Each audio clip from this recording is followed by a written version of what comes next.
Hello my dear students, मैं आज़ाद sir आपका अपना YouTube channel mentor study point में स्वागत है।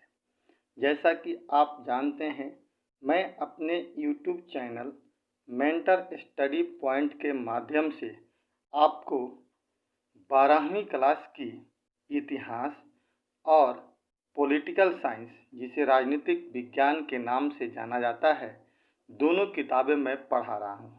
और अभी तक हमने पॉलिटिकल साइंस की पहली किताब की पहला चैप्टर, जिसे शीत युद्ध का दौर कहते हैं, उसको हमने कुछ वीडियो के माध्यम से कंप्लीट किया और आपको बताने का प्रयास किया।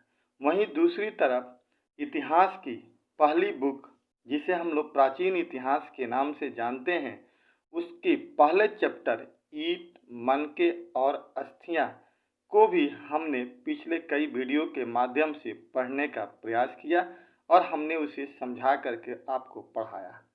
इस प्रकार अभी तक हिस्ट्री की एक बुक, एक चैप्टर और पॉलिटिकल साइंस की एक चैप्टर हमने कंप्लीट कराया है। इसके बाद दोस्तों, आज मैं अपने इस वीडियो के माध्यम से पॉलिटिकल साइंस की प्रथम किताब की दूसरा टॉपिक, पहले किताब की दूसरा टॉपिक, जिसका नाम है दो ध्रुवीयता का अंत, के बारे में हम लोग पढ़ेंगे और इसे भी 2, 3, 4 वीडियो के माध्यम से मैं आपको कंप्लीट कराऊंगा। और पहली चीज़ मैं बता दूं दोस्तों कि इस वीडियो को आप लोग ध्यान से देखिएगा और समझ विकसित करने का प्रयास कीजिएगा, ताकि धीरे धीरे आपको अपने विषय वस्तु पर पकड़ मजबूत होती जाए। जैसा कि हमने शीत युद्ध को बहुत ही आसान तरीके से समझाने का प्रयास किया और आप लोगों का जिस प्रकार से रिप्लाई आया, उससे मैं काफ़ी खुश भी हुआ और मुझे मोटिवेशन भी मिला, ताकि मेरे पढ़ाने से अगर आपको समझ में आ जाता है तो मैं और भी बेहतर तरीके से आपको पढ़ाने का प्रयास करूँगा, ताकि आप अपनी समझ डेवलप करें और साथ ही साथ अच्छे नंबर भी लाने का एग्ज़ाम में प्रयास करें।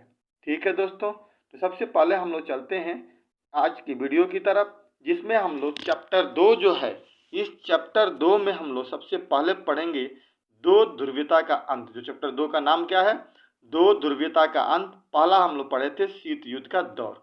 अब देखिए, इस दो ध्रुवीयता के अंत के अंतर्गत हमने आपको पीछे ही बताया था कि हम पहले सिलेबस पर अध्ययन करते हैं। अब इसके अंदर हम कुछ टॉपिक पढ़ेंगे, जिसको हम लोग सब टॉपिक कहते हैं।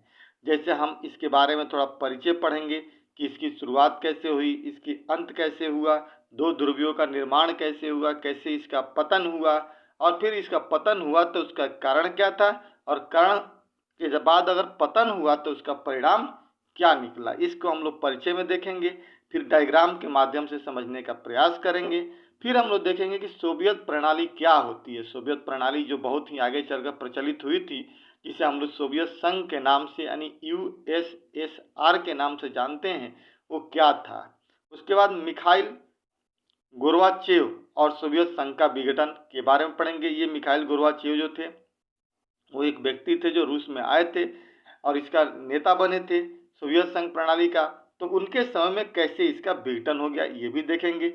अगला पॉइंट हम लोग देखेंगे कि सोवियत संघ का विघटन क्यों हुआ, आखिर क्या उसके पीछे वजह था कि इसका विघटन हो गया। उसके बाद हम विघटन की परिणति देखेंगे, कैसे उसका क्या परिणाम निकला। फिर साम्यवाद शासन के बाद शॉक थेरेपी, यहाँ से आपका क्वेश्चन बनता है, हमेशा ही 3 नंबर के क्वेश्चन पूछे जाते हैं कि शॉक थेरेपी क्या है और शॉक थेरेपी के परिणाम क्या निकले। अगर दोनों मिल जाए तो लॉन्ग क्वेश्चन, सिंगल आए तो इसको हम लोग 3 नंबर क्वेश्चन में पढ़ते हैं। इसके बाद पढ़ेंगे शॉक थेरेपी का परिणाम क्या निकला, ये क्या होता है, बड़ी इंटरेस्टिंग कहानी है यहाँ पर। फिर हम लोग पढ़ेंगे आगे संघर्ष और तनाव के बारे में, और फिर पूर्व साम्यवादी देश और भारत का संबंध कैसा रहा। इस वीडियो के माध्यम से हम लोग इन सारे सब टॉपिक जो इस बुक में दिया हुआ है, इसके बारे में हम लोग पढ़ने का प्रयास करेंगे। ठीक है दोस्तों, तो एक बार आप लोग भी इस सिलेबस को अंतर्गत समझिएगा। और ये टोटल किताब जो हम पढ़ रहे हैं, टोटल जो हम लोग कंसेप्ट पढ़ेंगे, ये पूर्ण रूप से एनसीईआरटी के बेस पर आधारित होगा और वहाँ से हम लोग क्वेश्चन भी करने का प्रयास करेंगे। एक आपका कंसेप्ट में क्लियर करने का प्रयास करूँगा। तो चलिए हम लोग बात करते हैं।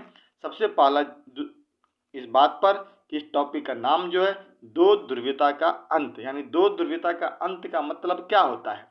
यानी कहीं ना कहीं इसका मतलब ये हुआ कि दो खंभा है और उस दो खंभे में से किसी एक खंभे का पतन हो जाना ही दूसरे अपने आप में पतन हो गया, तो दो ध्रुवीयता अंत हो गया। एक तरह तो एक प्रकार से हम इसे भी समझ सकते हैं। दूसरा अगर हम कहें तो अगर मान लीजिए कोई चीज है और उसके बीच में किसी दीवार को खड़ा कर देने से क्या हो गया, दो चीज का निर्माण हो गया। एक गोलाकार है, अगर उस बीच में हम किसी चीज को अगर रख देते हैं, आगे हम डायग्राम से समझाएंगे इसको, तो हम उसको क्या करेंगे, उसमें दो भाग हो गया। दो भाग का मतलब है कि एक ध्रुव इधर हो गया और एक ध्रुव इधर हो गया। अब उसमें से जिस दिन हम बीच वाली पिलर हटा देंगे तो क्या होगा, दोनों ध्रुवियों का अंत हो जाएगा और बीच में से हटने के बाद दोनों एक साथ मिल जाएंगे। ये कहानी पूरी तरह से किस पर डिपेंड है, तो जर्मनी के बर्लिन के दीवार के ऊपर। और वही बर्लिन का दीवार ही बीच में एक पोलर का काम कर रहा था। जैसे ही उसकी अंत होता है, दोनों जो पश्चिमी जर्मनी और पूर्वी जर्मनी जो होती है एक साथ मिल जाती है, तो इसका एक साथ मिलना ही क्या होता है, अंत हो जाता है। या ये कहिए कि जैसे ही दोनों मिलता है, पूर्वी जो गठबंधन होता है जिसका नेतृत्व सोवियत संघ कर रहा था, उस सोवियत संघ का धीरे धीरे पतन हो जाता है। सोवियत संघ का पतन ही एक ध्रुव का अंत माना जाता है और वर्चस्व के रूप में अमेरिका का उदय होता है। ठीक है दोस्तों, तो मैं उम्मीद करता हूं कि छोटा सा कंसेप्ट आपको ये यहाँ पे समझ में आया होगा। अब इसके परिचय के बारे में हम थोड़ा सा पढ़ते हैं। कह रहा है कि शीत युद्ध के दौरान ही, यानी शीत युद्ध का समय चल रहा था 1945 से लेकर के 1991 तक, तो उसी के समय में ही जर्मनी के शहर बर्लिन, यानी जर्मनी की राजधानी भी है वो बर्लिन में 1961 में एक दीवार बना दिया गया। क्या बना दिया गया जी, एक दीवार बना दिया गया। आगे मैं आपको एक डायग्राम पे पहले समझाता हूँ, फिर उसको आगे हम लोग बात करेंगे। देखिए, ये मान के चलिए कि जर्मनी है और इस जर्मनी में बीच में एक दीवार बनाया गया है। जब ये कब बना है, बर्लिन का दीवार 1961 में बन गया। अब देखिए, इस जर्मनी के ये पश्चिम वाला जो भाग है ये पूंजीवादी का समर्थक है, यानी अमेरिका के अंडर में आता है। अमेरिका में शामिल है ये पश्चिमी जर्मनी जो पूंजीवाद का समर्थन कर रहा है, और इसे हम लोग प्रथम दुनिया कहते हैं। दूसरा जो ये पूर्वी जर्मनी है, पश्चिमी जर्मनी इधर हो गया, पूर्वी जो जर्मनी है, इस पूर्वी जर्मनी की खेमा इधर हो गया। ये जो था समाजवाद का समर्थन कर रहा था और समाजवाद सोवियत संघ के साथ चल रहा था, और ये दूसरी दुनिया के लोग इसे हम लोग मानते थे। ठीक है, अब इस दीवार को किसने गिरा दिया, सवाल ये पूछा जाता है कि जर्मनी के बर्लिन में के दीवार को किसने गिराया, कि वहां की जनता ने 9 नवंबर 1979 में गिरा दिया। और जैसे ही इसका गिरा वहीं दूसरी दुनिया का अंत हो गया, यानी सोवियत संघ का समाप्ति हो गई, विघटन हो गया। और उसका विघटन होते ही एक छत्र छाया के रूप में अमेरिका का उदय हुआ और इस प्रकार ध्रुवों का अंत हो गया। तो इस डायग्राम के माध्यम से बेटा आपको समझ में आ जाएगा कि कैसे ये एक पश्चिमी जर्मनी है, एक पूर्वी जर्मनी है। पश्चिमी जर्मनी अमेरिका के साथ है जो पूंजीवाद का समर्थन कर रहा है, पहली दुनिया माना जाता है। पूर्वी जर्मनी जो है वो साम्यवाद का समर्थन कर रहा है, यूएसएसआर के साथ है जो दूसरी दुनिया माना जाता है। 1961 में इस दीवार को बनाया गया था जिसकी लंबाई 150 किलोमीटर थी। आगे चल करके 89 में इसको ध्वस्त कर दिया गया, गिरा दिया गया और वहाँ के लोगों ने गिरा दिया। इस प्रकार दूसरी दुनिया का अंत हो गया। तो ये बात आपको समझ में आ गया होगा कि किस प्रकार एक समय में एक चीज का अंत होना ही ध्रुवों का अंत माना जाता है। ठीक है दोस्तों, अब देखिए आगे हम लोग इसको पढ़ते हैं। कह रहा है कि 1961 में एक दीवार बनाया गया जो शीत युद्ध का सबसे बड़ा प्रतीक था, यानी शीत युद्ध के समय में चल रहा एक सबसे बड़ा प्रतीक था बर्लिन का दीवार, जो कहाँ बनाया गया था, जर्मनी में बनाया गया था। इस दीवार के बनने के बाद जर्मनी दो हिस्सों में बट गया, अर्थात पूर्वी जर्मनी और पश्चिमी जर्मनी। बिल्कुल समझ में आ गया होगा आपको। लेकिन 9 नवंबर 1989 को पूर्वी जर्मनी की जनता ने किधर की, पूर्वी वाली, यानी जो सोवियत संघ के साथ लोग थे, इनकी जनता ने इसे गिरा दिया, जिसका परिणाम यह हुआ कि दूसरी दुनिया और शीत युद्ध का अंत हो गया। यानी शीत युद्ध का अंत, दूसरी दुनिया का अंत ही क्या था, पूर्वी जर्मनी के दीवार को गिराना था और शीत युद्ध का अंत हो गया। जिसके बाद अब जर्मनी का एकीकरण हो गया, यानी अब दो जर्मनी जो था वो एक जर्मनी में बदल गया और जर्मनी का पूर्वी भाग और अन्य पूर्वी यूरोप के लगभग 8 देश, जो पूरब की तरफ जितने भी थे, जो सोवियत संघ के साथ जो थे, सभी देश ने अपने यहाँ से एक एक कर साम्यवादी शासन व्यवस्था को समाप्त कर दिया। इस प्रकार 1991 तक आते आते सोवियत संघ का अंत हो गया। इस प्रकार इस अध्याय में हम यह देखेंगे कि दूसरी दुनिया के पतन यानी यूएसएसआर के क्या कारण थे, पतन का कारण क्या था, और जो कारण जब पता चल गया तो उसका परिणाम क्या निकला। बात समझ में आ गई दोस्तों? तो परिचय के तहत हमने क्या देखा, 3 चीज हम यहाँ देखेंगे। एक कि कैसे सोवियत संघ का पतन हो गया, ठीक है ना, यानी बर्लिन का दीवार का खत्म होना ही सोवियत संघ का पतन माना गया। दूसरा कि उस सोवियत संघ के पतन का कारण क्या था, और कारण जब देख लिया तो उसका परिणाम क्या निकला। परिणाम तो अमेरिका वर्चस्व के रूप में उभर करके आया ही आया, तो उस हम लोग वर्चस्व के बारे में भी चर्चा करेंगे। ठीक है दोस्तों, आगे हमने आपको इस डायग्राम को भी समझा दिया। इस प्रकार से हमने एक परिचय पढ़ने की कोशिश की। अब अगला हम लोग बात करेंगे यहाँ पे सोवियत प्रणाली क्या थी। यहाँ से शुरू होता है क्वेश्चन हमारे कि सोवियत प्रणाली क्या थी। अगर आपसे पूछा जाए कि सोवियत प्रणाली से आप क्या समझते हैं, तो देखिए सबसे पहले बेटा एक चीज याद रखना यहाँ पे समझने से पहले कि सोवियत प्रणाली क्या थी, इसको जानने से बेहतर है कि पहले हम जाने कि इसका उदय कैसे हुआ। जब उदय होगा तब तो समझ में आएगा कि क्या था वो। तो सोवियत संघ का उदय हम देखते हैं सबसे पहले।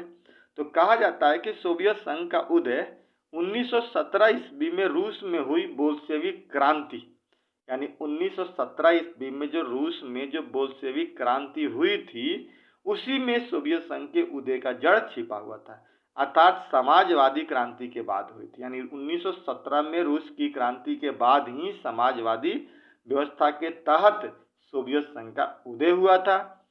ठीक है,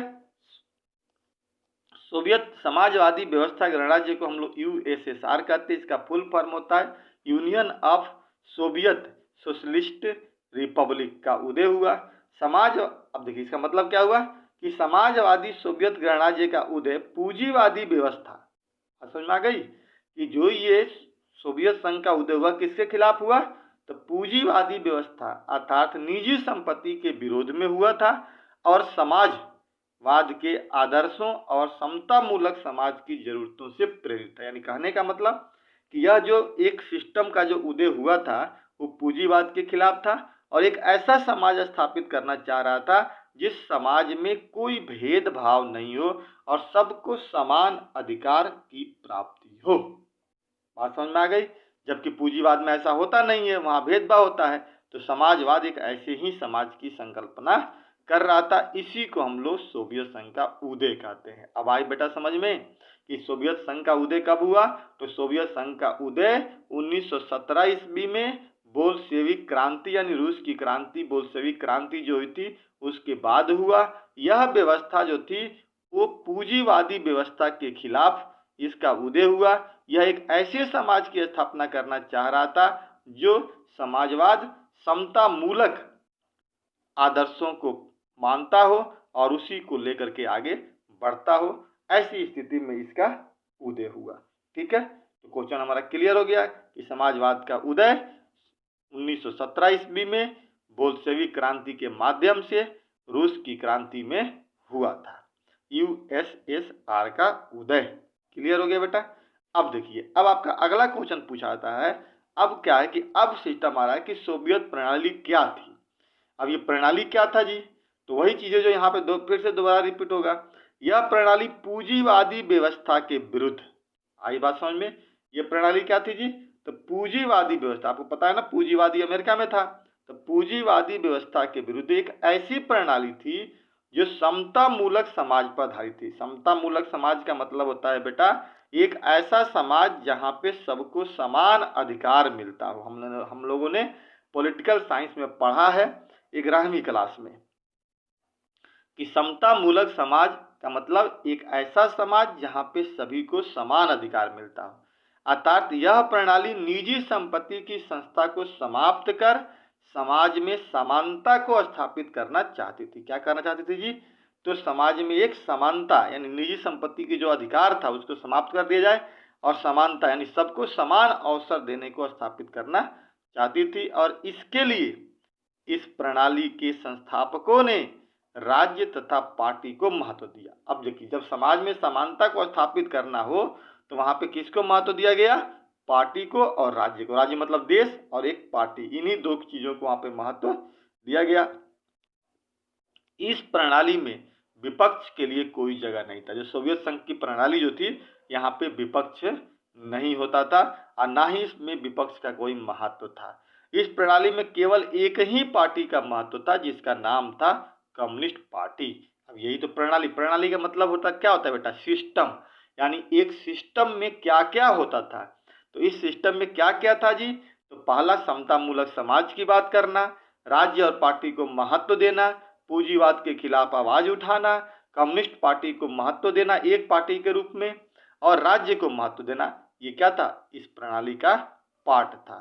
अब कह रहा है कि द्वितीय विश्व युद्ध के बाद पूर्वी जर्मनी, जब सेकेंड वर्ल्ड वार की समाप्ति हुई, आपने पढ़ा है कि सेकेंड वर्ल्ड वार की समाप्ति कब हुई थी? 1945 ईस्वी में। उसके बाद पूर्वी जर्मनी सहित पूर्वी यूरोप जो हिस्सा था, पूर्वी जर्मनी और यूरोप, आपको याद होगा पिछले अध्याय में हमने बताया था, एक डायग्राम बता करके, पीला कलर का, लाल कलर का और ग्रीन कलर का था। जो लाल वाला कलर था वो पूर्वी जर्मनी का हिस्सा था और साथ ही साथ पूर्वी यूरोप का हिस्सा था। तो वही बता रहा है कि पूर्वी जर्मनी सहित पूर्वी यूरोप के सभी देश सोवियत संघ में शामिल हो गए। कब? सेकेंड वर्ल्ड वार के बाद। और ये सभी देश सोवियत संघ की राजनीति और सामाजिक प्रणाली को अपना लिए। इन्हें ही हम दूसरी दुनिया का देश कहते हैं। आई बात समझ में कि दूसरी दुनिया का देश का मतलब क्या था? तो पहली दुनिया अमेरिका थी, जो पश्चिमी यूरोप और पश्चिमी जर्मनी को लेकर के चल रहा था पूंजीवाद को। दूसरी दुनिया का देश सोवियत संघ का था, जो पूर्वी जर्मनी और पूर्वी यूरोप को लेकर चल रहा था, जो एक समतामूलक समाज के स्थापित करने का प्रयास कर रहा था, जहां पे पूंजीवाद का कोई महत्व नहीं था और राज्य और पार्टी का महत्व अधिक दिया था। और उस पार्टी में एकमात्र पार्टी थी जिसका नाम था कम्युनिस्ट पार्टी। ठीक है दोस्तों, तो अब आपको समझ में आ गया होगा कि सोवियत प्रणाली क्या थी। इसके बाद हम लोग चर्चा करते हैं सोवियत प्रणाली के बाद कि इसकी विशेषताएं क्या थी। सोवियत प्रणाली तो हमने देख लिया। पहला हमने क्या देखा? उदय देखा कि उदय कैसे हुआ जी? तो 1917 में सोवियत संघ का उदय हुआ बोल्शेविक क्रांति के बाद, जिसका मतलब ही था पूंजीवाद के खिलाफ आवाज उठाना। प्रणाली क्या थी? तो प्रणाली में कई पॉइंट था। पूंजीवाद के खिलाफ आवाज उठाना, समतामूलक समाज की स्थापना करना, राज्य और पार्टी को महत्व देना, एक पार्टी के रूप में चीजों को रखना, पूर्वी जर्मनी और पूर्वी यूरोप के लोगों को मिला करके एक नई दुनिया तैयार करना, जिसको हम लोग दूसरी दुनिया का नाम दिया और इसी को हम लोग सोवियत प्रणाली का नाम भी देते हैं। अब क्या था कि इसकी विशेषताएं क्या थी? मान लीजिए कोई सोवियत संघ की प्रणाली की स्थापना हो जाती है तो उसकी विशेषता क्या है जी?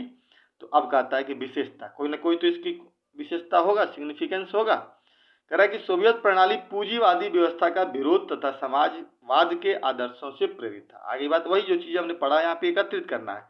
यानी ये सोवियत प्रणाली की पहली विशेषता थी पूंजीवादी व्यवस्था के खिलाफ आवाज उठाना और एक ऐसे समाज की स्थापना करना जिस समाज में गरीब और अमीर सबके को समान अवसर मिलता हो। पहला पॉइंट होगा इसकी विशेषता। दूसरा कह रहा है कि सोवियत प्रणाली में नियोजित अर्थव्यवस्था थी, यानी एक प्लानिंग तरीके से व्यवस्था की गई थी, यानी सबको समान अवसर देने की बात की गई थी, इसलिए हम इसको नियोजित अर्थव्यवस्था कहते हैं। पार्टी के रूप में एक पार्टी का महत्व था जिसका नाम था कम्युनिस्ट पार्टी का दबदबा था, ये इसकी विशेषता थी। न्यूनतम जीवन स्तर की सुविधाएं थी। यहाँ पे ये बात स्वीकार किया गया था कि कोई व्यक्ति भूखा नहीं रहेगा इस प्रणाली में। जो भी देश इसके अंदर हैं उसको न्यूनतम मजदूरी जरूर दी जाएगी, न्यूनतम जीवन की सुविधाएं जो होती है उसको दी जाएगी, भूखा उसको मरने नहीं दिया जाएगा। इसमें किसी को बेरोजगारी नहीं होगी, सबको रोजगार दिया जाएगा। इस व्यवस्था के पास उन्नत संचार प्रणाली व्यवस्था थी, मतलब एक वो था, क्या बोलते हैं इसको, टेक्नोलॉजी सिस्टम था, संचार प्रणाली थी, यह पूर्ण रूप से उन्नत थी। ठीक है। अगला कह रहा है कि मिल्कियत का प्रमुख रूप राज्य का स्वामित्व था, इस प्रकार से इसमें ये भी होगा है। अगला कह रहा है कि उत्पादन के साधनों पर राज्य का नियंत्रण होगा, मतलब जो भी उत्पादन होगा उस पर किसका नियंत्रण होगा? राज्य का। जबकि पूंजीवाद में किसी खास व्यक्ति का नियंत्रण होता है, लेकिन यहाँ पर राज्य का नियंत्रण होगा, ये इसकी खास विशेषता थी। इसमें दूसरी बात थी कि यहाँ पे विशाल ऊर्जा संसाधन का होना था, मतलब इन सब एरिया में ऊर्जा का संसाधन था, जैसे लोहा, इस्पात और खनिज। यातायात साधनों का पर्याप्त सुविधा थी, इसकी एक विशेषता की कि यहाँ पे इन्होंने ट्रांसपोर्ट सिस्टम को डेवलप किया था। और विश्व की दूसरी सबसे बड़ी अर्थव्यवस्था थी, यानी पहली अर्थव्यवस्था अमेरिका की रही होगी। तो इस प्रकार से बेटा टोटल हमने 11 पॉइंट्स इसमें दिए जो कि सोवियत प्रणाली की सबसे विशेषता मानी जाती है। इसमें से आप कम से कम 8-10 तो टॉपिक जरूर याद रखिएगा, क्योंकि यहाँ से सवाल पूछा जाता है कि सोवियत प्रणाली की विशेषता को बताइए। अब देखिए, इतनी अच्छी विशेषता होने के बावजूद भी इसमें कुछ ना कुछ तो कमियां होगी। निश्चित तौर पे जो व्यक्ति अच्छा होता है उसमें थोड़ी बहुत बुराइयां भी तो होती हैं। तो इसी प्रकार से यहाँ पे कुछ कमियां भी थी। तो कह रहा है कि उपरोक्त विशेषताओं के आधार पर सोवियत संघ में कुछ कमियां भी नजर आने लगी थी। बहुत अच्छी व्यवस्था तो थी, लेकिन कुछ ना कुछ कमियां भी थी, और उसी कमियों ने क्या कर दिया, सोवियत संघ के विघटन का रास्ता खोल दिया। क्या कमी थी जी? पहली कमी, फर्स्ट, सोवियत प्रणाली पर धीरे धीरे नौकरशाही का दबदबा बढ़ने लगा था। अब बात समझ में आ गई। नौकरशाही तो आपको नया एक शब्द मिला, हालांकि यह आपके लिए नया नहीं है। आपने 11वीं क्लास के पॉलिटी में पढ़ा है, जब हम लोग राष्ट्रपति पढ़ रहे थे, कि वहाँ पे नौकरशाही व्यवस्था क्या होती है। यानी एक ऐसा व्यक्ति जिसमें हमारे IAS अधिकारी लोग होते हैं, जो पॉलिसी मेकर होते हैं, जो कानून बनाते हैं, उनको हम लोग नौकरशाही कहते हैं। उनका इसमें दबदबा था। इस प्रणाली में किसका दबदबा था जी? नौकरशाही था। आम पब्लिक का कोई दबदबा नहीं था। पहली चीज। दूसरा चीज कि नागरिकों का जीवन कठिन होने लगा। पहले तो आसान था, बाद में चल करके धीरे धीरे कठिन होने लगा, जिसमें लोकतंत्र एवं अभिव्यक्ति की आजादी खतरे में नजर आने लगी। अब देखिए, जैसे जैसे लोगों का जीवन कठिन होगा तो लोकतंत्र क्या हो जाएगा? कमजोर होता चला जाएगा।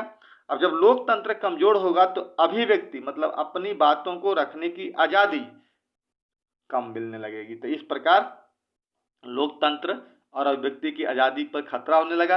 वैसे भी इस संगठन का या इस प्रणाली का एक बहुत बड़ा पार्ट क्या था? यहाँ पे विपक्ष नहीं था। और आप बताइए ना कि लोकतंत्र में जब विपक्ष ही ना हो तो फिर लोकतंत्र का महत्व क्या होता है बेटा?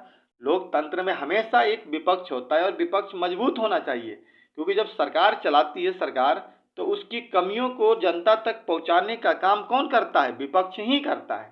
क्योंकि आपको भी पता है और हमको भी पता है कि सरकार हमेशा ही पूर्ण रूप से परिपक्व नहीं होती है, पूर्ण रूप से परफेक्ट नहीं होता, उसमें कमियां होती हैं। और उस कमियों को दिखाने वाला कौन होता है? उस कमियों को दिखाने वाला, लोगों तक पहुंचाने वाला विपक्ष होता है। और इस प्रणाली में तो विपक्ष का कोई महत्व ही नहीं था। तो निश्चित तौर पे लोकतंत्र और अभिव्यक्ति पर खतरा मंडरा रहा था। ये एक यहाँ पे कमी थी। पहली चीज तो नौकरशाही की दबदबा, दूसरा ये कमी। तीसरा कह रहा है कि कम्युनिस्ट पार्टी का दबदबा था, एकमात्र पार्टी। जब तक 2, 3, 4, 5 पार्टियां ना हो तो फिर एक दूसरे की शिकायतें कैसे की जाएगी? लेकिन यहाँ पर तो केवल एक पार्टी थी, ये एक कमी थी। अगला कमी क्या था इसमें? अगला कमी था कि सोवियत प्रणाली में कुल 15 सदस्य देश थे। कितने थे जी? 15। याद रखिएगा, ऑब्जेक्टिव क्वेश्चन यहाँ से पूछा जाता है, कितने सदस्य थे? 15। और इनमें से रूस भी एक था, 15 में एक शामिल रूस भी था। और रूस का इस प्रणाली में ज्यादा दबदबा था, यानी रूस का महत्व ज्यादा था इस प्रणाली में। ठीक है, तो एक कमी ये थी। सबको समान मिलना चाहिए ना भाई, सभी लोग जब एक ही अंग हैं, एक ही साथ काम करने वाले लोग हैं, तो सबको समान अधिकार मिलना चाहिए। इसमें भेदभाव क्यों? लेकिन सोवियत संघ को ज्यादा भेदभाव, सोवियत संघ को ज्यादा ही अधिकार मिला था। अगला कह रहा है कि कम्युनिस्ट पार्टी का रूस को छोड़कर अन्य देशों की उपेक्षा तथा नजरअंदाज किया जाने लगा। अब देखिए, जो पार्टी थी वो जो भी काम करती थी वो रूस के आधार चलती थी, रूस के बात को फॉलो करती थी, रूस को समझती थी, और अन्य देशों को क्या किया जाने लगा? अपेक्षाएं नजरअंदाज की जाने लगी। ये कमी होने लगी। सोवियत संघ की प्रौद्योगिकी और बुनियादी ढांचे के मामले में अमेरिका से पीछे था। अब देखिए, यहाँ पे जो प्रौद्योगिकी था, जो टेक्नोलॉजी था, जो बेसिक जो ढांचा था, ये यहाँ का डेवलप नहीं था। हाँ, उन्नत प्रणाली जरूर थी, यातायात का साधन बेहतर था, लेकिन टेक्नोलॉजी कमजोर थी। और हालांकि हमेशा ही सोवियत संघ ने अपने आप को अमेरिका के समकक्ष बताया, और ये भी बताया कि हम उसके बराबर हैं और उससे बेहतर कर रहे हैं, और तब जाकर के जनता के लोगों का विश्वास बना रहा। लेकिन जनता से ये झूठ बोल रहे थे कि हम लोग बेहतर कर रहे हैं, और कहीं ना कहीं इनकी स्थिति खराब होती जा रही थी। और एक दिन जब इन्हें ये पता चला कि हमारे साथ धोखा हुआ है, तो इन लोगों ने क्या कर दिया? सोवियत संघ का साथ छोड़ दिया, और नतीजा हुआ कि सोवियत संघ का विघटन हो गया। झूठ बोलने का नतीजा निकला। अब वही कह रहा है कि अमेरिका से पीछे थे ये लोग। धीरे धीरे सोवियत संघ की अर्थव्यवस्था भी अब कमजोर होने लगी, क्योंकि इसने सारा पैसा कहाँ पे लगाना शुरू कर दिया? इसने हथियारों पे लगाना शुरू कर दिया। आम पब्लिक का ध्यान कम कर दिया, लोगों का नजरअंदाज होने लगा। कमजोर होने लगी थी, जिसका नतीजा यह हुआ कि 1970 के दशक तक आते आते व्यवस्था पूरी तरह से लड़खड़ा गई और एक समय ऐसा आया कि ये इसका पतन हो गया। किसका पतन हो गया? सोवियत संघ का पतन हो गया। इस प्रकार दोस्तों, मैंने आपको इस वीडियो के माध्यम से 3 चीजें बताने का प्रयास किया। आज पहली वीडियो है ये, थोड़ी सी पहले हम लोग विषय वस्तु को पढ़ने का प्रयास करेंगे और समझने की कोशिश करेंगे, समझ को डेवलप करेंगे, फिर आगे धीरे धीरे आराम से पढ़ने का शुरू करेंगे। इसमें हमने परिचय देखा, परिचय को हमने एक डायग्राम के माध्यम से समझाया। फिर हमने देखा कि सोवियत प्रणाली क्या थी सोवियत प्रणाली क्या थी, इसका उदय कैसे हुआ, इसकी विशेषताएं क्या थी और इसकी कमियां क्या थी। अब हम लोग अगला जो टॉपिक इसमें पढ़ेंगे वो पढ़ेंगे हम लोग, इसमें देखेंगे कि मिखाइल गोर्बाचोव और सोवियत संघ का विघटन कैसे हो जाता है। कमियां तो दिख गया हमें, जब कमियां उजागर होगी तो उसका पतन भी होगा। तो कैसे पतन हुआ, क्या मिखाइल गोर्बाचोव ने बचाने का प्रयास किया या नहीं किया, इसकी चर्चा हम लोग अगले वीडियो में करेंगे। और इस प्रकार से दोस्तों, इसको समझने के लिए आप वीडियो को 1 बार 2 बार 3 बार जरूर देखिएगा, ताकि अगर आपका यहाँ से कंसेप्ट क्लियर हो जाता है तो आपका विषय वस्तु आसान आपके लिए होने लगता है। इसी प्रकार दोस्तों, अगर आपको समझ में आता है तो आप इसे लाइक कीजिएगा, अपने दोस्तों के साथ इसे शेयर कीजिएगा और साथ ही साथ इसे सब्सक्राइब जरूर कीजिएगा, ताकि आपके एक सब्सक्राइब से हमारा मनोबल बढ़ता है और जब हमारा मनोबल बढ़ता है तो आपके लिए हम बेहतर से बेहतर वीडियो बनाने का प्रयास करेंगे। जय हिंद, जय भारत।